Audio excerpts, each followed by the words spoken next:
నమస్తే. ముందుగా అందరికీ ఉగాది శుభాకాంక్షలు. ఈ సంవత్సరం అంతా మనందరము ఆరోగ్యంగా సంతోషంగా ఉండాలని కోరుకుంటూ శ్రీ పరాభవనామ సంవత్సరంలో ద్వాదశ రాశుల వారందరికీ ఏ విధంగా ఉంటుంది, ఎటువంటి జాగ్రత్తలు తీసుకోవాలనేది తెలుసుకుందాము. తెలియజేయడానికి మనతో ఉన్నారు ప్రముఖ ఆధ్యాత్మికవేత్త, జ్యోతిష్య మరియు వాస్తు పండితులు బ్రహ్మశ్రీ డాక్టర్ గుండెపూడి శివసుధీర్ శర్మ గురువు గారు ఉన్నారు. మాట్లాడదాం. నమస్కారం గురువుగారు. శ్రీమాత్రే నమః. శ్రీ గురుభ్యో నమః.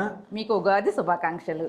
మీకు మరియు మన విన్భక్తి వీక్షకులందరికీ శ్రీ పరాభవనామ సంవత్సర తెలుగు నూతన సంవత్సరాది శుభాకాంక్షలు తెలియజేసుకుంటూ ఈ శ్రీ పరాభవనామ సంవత్సరం అందరికీ సకలైశ్వర్య ప్రాప్తి, సకల కార్య సిద్ధి, పరమేశ్వర అనుగ్రహ ప్రాప్తి కలుగజేయాలని ఆ మహాబలేశ్వరుని పరిపూర్ణంగా మనస్ఫూర్తిగా కోరుకుంటూ శ్రీమాత్రే నమః. శ్రీ గురుభ్యో నమః. గురుగా, శ్రీ పరాభవనామ సంవత్సరంలో వృషభ రాశి వారందరికీ ఎలా ఉండబోతుంది, ఎటువంటి పరిహారాలు చేసుకోవాలి, ఎలాంటి జాగ్రత్తలు తీసుకోవాలి? శ్రీ పరాభవనామ సంవత్సరంలో వృషభ రాశి వారందరికీ సిరి సంపదలు పరమేశ్వరుడి అనుగ్రహంతో కలగాలని మనస్ఫూర్తిగా కోరుకుంటూ, నాన్న ఆదాయం 5, ఖర్చు 14, అట్లాగే రాజ్యపూజ్యం 5, అవమానం 4. వృషభ రాశి వారి విషయం తీసుకుంటే వీళ్ళకి ఉన్నతంగానే ఉండబోతుంది నాన్న సమయం. ముఖ్యంగా ఏంటంటే ద్వితీయ స్థానంలో ఉన్నటువంటి గురుగ్రహ ప్రభావం, ఏకాదశిలో ఉన్నటువంటి శనీశ్వర గ్రహ ప్రభావం, దశమ స్థానంలో ఉన్నటువంటి రాహుగ్రహ ప్రభావం, అంటే అనుకూలత వీళ్ళకి చాలా విశేషంగా ఉండబోతుంది.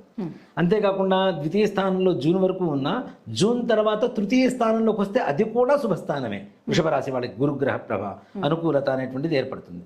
దీని ద్వారా వీళ్ళకి ఆదాయ వ్యయాలు, రాజపూజ అవమానాలు ఇవన్నీ తీసి పక్కన పెట్టుకుంటే వీళ్ళకి ముఖ్యంగా సానుకూలమైనటువంటి మంచి సమయంగా చెప్పుకోవచ్చు. వివాహం కావట్లేదు, అసలు ఆలోచించాల్సిన అవసరం లేదు. వృషభ రాశి వారికి ఈ సంవత్సరంలో వివాహం అయి తీరాల్సిందే. సంతాన సమస్యలతో బాధపడుతున్నాం, తప్పనిసరిగా సంతానం కలగవలసిందే. అది కూడాను ఆరోగ్యకరమైనటువంటి, ఆరోగ్యవంతమైనటువంటి సంతాన సౌభాగ్యం కలుగుతుంది తప్పనిసరిగా. అలాగే అనుకున్న పనులు అనుకున్న సమయానికి చక్కగా నెరవేరుతూ ఉంటాయి.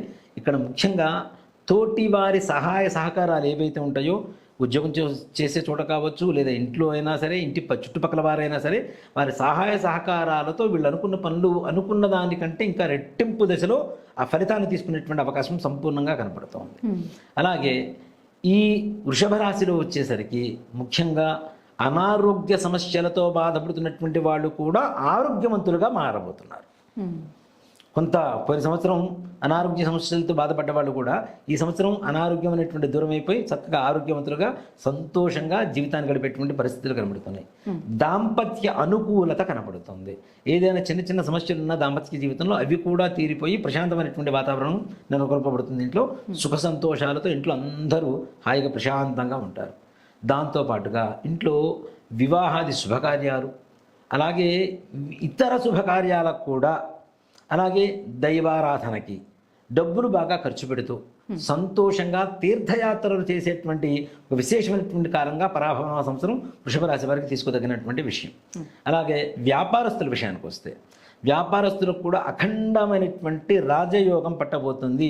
ఎన్ని సంవత్సరాల నుంచి మేము కష్టపడుతున్నాం, మాకు ఫలితం రావట్లేదు, కష్టపడుతున్నాం ఫలితం రావట్లేదు అనుకునేటువంటి వారికి కూడా ఈ పరాభవనామ సంవత్సరం అనేటువంటిది ఎలా ఉంటుంది అంటే, నిజంగా వృషభ రాశి వారికి సిరి సంపదలు ఇంట్లో పొంగిపోతాయని చెప్పుకోవడంలో ఏమాత్రం కూడా సంశయం లేదు. అంత ఆనందదాయకమైనటువంటి సమయంగా చెప్పుకోవచ్చు. అలాగే వృత్తి చేసేటువంటి వ్యక్తులకి, వీళ్ళకు కూడా ఎలా ఉంటుందంటే, ఉన్నత అధికారులు ఎవరి దగ్గర పనిచేస్తూ ఉంటాం, వాళ్ళ మన్నలను పొందటం, అంటే వీళ్ళ సహాయ సహకారాలు వాళ్ళకి అవసరమయ్యి వీళ్ళని ఇంకాస్త మంచిగా ప్రేమగా చూడటం, వీళ్ళకి జీతాలు పెంపుదల చేయటం, ఇట్లాంటివన్నీ కూడా బాగా జరుగుతూ ఉంటాయి. ఇక ప్రైవేట్ పరమైనటువంటి ఉద్యోగస్తులు కావచ్చు, ప్రభుత్వపరమైనటువంటి ఉద్యోగస్తులు కావచ్చు, వీళ్ళకు కూడా అనుకున్న చోటకి బదిలీలు, అంటే ట్రాన్స్ఫర్స్ జరుగుతాయి చక్కగా. అది కూడా ప్రమోషన్స్తో కూడుకున్నటువంటి ట్రాన్స్ఫర్స్. అనుకున్న జీతం కంటే ఒక 4 రూపాయలు ఎక్కువే వస్తుందని చెప్పుకోవాలి వీళ్ళకి. కాబట్టి ఆ ట్రాన్స్ఫర్స్ కూడా అనుకూలంగా ఉంటాయి వీళ్ళకి. ముఖ్యంగా రాజకీయ నాయకుల విషయానికి వస్తే వీళ్ళకు కూడా అఖండమైనటువంటి రాజయోగం కలగబోతుంది. అసలు పార్టీలో ఉన్నారా లేదా అంటే యాక్టివ్గా ఉండేటువంటి పర్సన్స్కి ఎక్కువ గుర్తింపు ఉంటుంది. అంత యాక్టివ్గా లేనటువంటి పర్సన్స్ కూడా ఈ సంవత్సరం వృషభ రాశిలో ఉండేటువంటి నాయకులు ఎవరైతే ఉంటారో వీళ్ళు తెర మీదకి వస్తారు, మంచి పేరు సంపాదించుకుంటారు, మంచి పదవులు సంపాదించుకుంటారు, ప్రజాదరణ పొందుతారు. హైకమాండ్ ఎవరైతే పెద్దలు ఉంటారో, ఆ పార్టీకి సంబంధించినటువంటి పెద్దలు, వాళ్ళ దగ్గర నుంచి మంచి మన్ననలు పొందడం, మంచి గౌరవమైనటువంటి ఒక స్థానాన్ని పొందేటువంటి అవకాశం వృషభ రాశి వాళ్ళకి సంపూర్ణంగా కనపడుతూ ఉంది. అలాగే విద్యార్థుల విషయానికి వస్తే వీళ్ళకు కూడా జ్ఞాపక శక్తి అంతకుముందు ఉండేటువంటి కొన్ని రోజుల క్రితం నుంచి తగ్గుతూ ఉన్నది. అది మరలా జ్ఞాపక శక్తి పుంజుకొని మరలా రాసేటువంటి పరీక్షలు కూడా అత్యుత్తమమైనటువంటి ఉత్తీర్ణత, మంచి ఉత్తీర్ణత అంటే ర్యాంకులు, ఏదో క్లాస్ ఫస్ట్, స్కూల్ ఫస్ట్ కాకుండా మంచి ర్యాంకులు సంపాదించేటువంటి స్థాయిలో తప్పనిసరిగా వృషభ రాశిలో ఉండేటువంటి విద్యార్థులు ఉంటారు.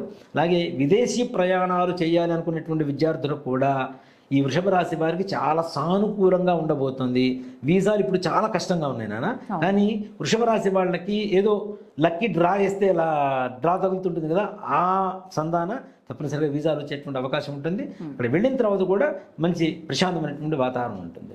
అలాగే విదేశంలో ఉద్యోగాలు చేస్తున్నటువంటి వ్యక్తులకు కూడా వృషభ రాశి వాళ్ళకి విశేషమైనటువంటి యోగం కలగబోతుంది. ఉద్యోగం ఉంటుందా ఊడిపోతుందా అనేటువంటి భయంకరమైనటువంటి స్థితిలో ఇప్పుడు ఉన్నారు. అలా భయపడాల్సిన అవసరం లేదు. వృషభ రాశి వాళ్ళు అయితే తప్పనిసరిగా మీరు ఇంకాస్త గట్టిగా అక్కడ నిలదొక్కుని ఇంకాస్త ఆర్థికంగా ఎక్కువగా పుంజుకునేటువంటి అవకాశం వృషభ రాశి వాళ్ళకి కనపడుతుంది. కాబట్టి ఏమాత్రం కూడా సంశయం లేదు.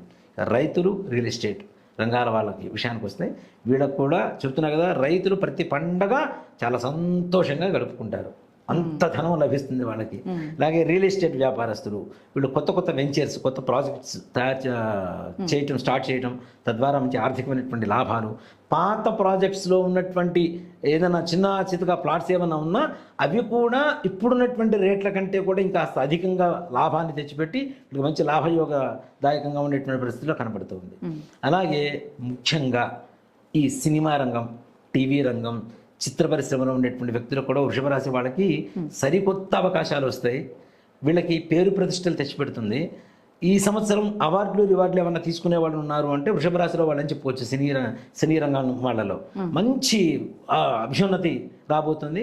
కాబట్టి ప్రశాంతమైనటువంటి వాతావరణం నెలకొల్పబడుతుంది. వీళ్ళు ఇంకొంచెం అదనంగా బాగుండాలంటే ఎలాంటి పరిహారం చేస్తారు నాన్న? వీళ్ళు సింపుల్ నాన్న. నిజంగా ప్రతి ఆదివారం సూర్య భగవానుడికి మనకి ఆదిత్య హృదయం అని చెప్పి మనం వింటూ ఉంటాం. నిత్యం విన్నా కూడా తప్పులేదు నాన్న. ఆదిత్య హృదయం ఒక్కసారి ప్రతి ఆదివారం కానీ లేదా ప్రతి నిత్యం కానీ దేవుడి దగ్గర సూర్యభగవాను ఎదురుగా స్నానం చేసి కూర్చొని ఒక్కసారి విని సూర్యభగవాను కొద్దిగా గోధుమ రవ్వ, కొద్దిగా పంచదార కలిపి కొద్దిగా ఒక 2 పాలచుక్కలు వేస్తే చిన్న మన లడ్డూలాగా తయారవుతుంది. అది నైవేద్యం పెట్టి మీరు ప్రసాదంగా తీసుకుని వెళ్ళండి. అనుకున్న పనులు ఇంకా దిగ్విజయంగా పూర్తవుతాయి. సరే గురుగారు, నమస్తే. శ్రీమాత్రే నమః, శ్రీ గురుభ్యో నమః. చాలా వివరంగా చెప్పారు గురుగారు. శ్రీమాత్రే నమః, శ్రీ గురుభ్యో నమః.